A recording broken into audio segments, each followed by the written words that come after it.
jab, elbow, and then I'm going to put the other pad up for a backhand hammer. Okay, so he's gone this way, now he's coming back the other way. And then cross, elbow, hammer. And then hook, elbow, hammer. And then hook, elbow, hammer. And then uppercut, upward elbow, downward hammer. Okay?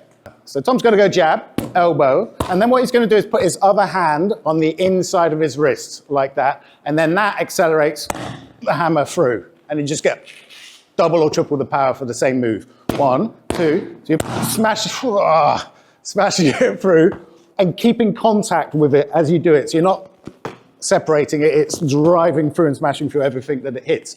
Very powerful. So you're going to go back to the chin one, jab, cross hook, shoulder roll, hammer, cross hook.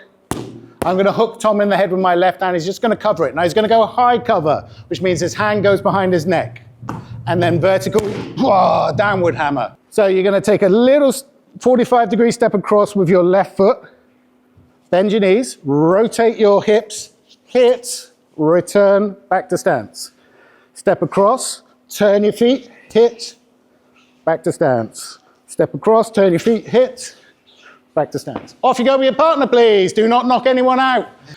So he gives me a jab, a left elbow, a left hammer, a left headbutt, a cross, a right elbow, a right hammer, a right headbutt, a left hook, left elbow, left hammer, a left headbutt, a right hook, right elbow, right hammer, and headbutt. That's nicely demonstrated, as you prayed.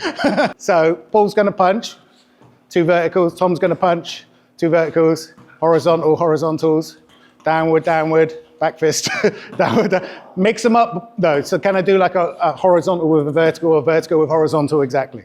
So as Tom jabs, I go right, and then I go right. So I'm meeting the second punch with a hammer. Sometimes that's more of like a wedge that will lead into your trapping, or it can be like a hammer that clears the line.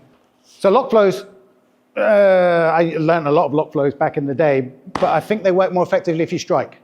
So if he goes here and he just smashes me in the nose, like I'm less likely to be resistant to that second lock. More likely I'm going to go hammer in the nose, like, and yeah, give him that second thing by pulling back aggressively.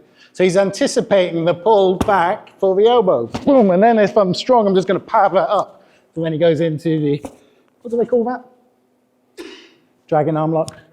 Hammer, okay, goes back to the hand, 2 thumbs on the back of the hand, defends against this, that's inevitable, and then gets into the hammer. Then he can turn it down the other way and go into all the different variations of the locks, etc. Okay, so that was a little bit of hammers, headbutts, and hellbows. Basically, techniques taken from Filipino boxing, integrated with regular Western boxing. Spicy stuff, very good for self-defense, because Western boxing is the best solution to punching in a self-defense situation. Combined with things like headbutts, knees to the groin, elbows, and hammers, you've got a very solid striking system if you need to use it.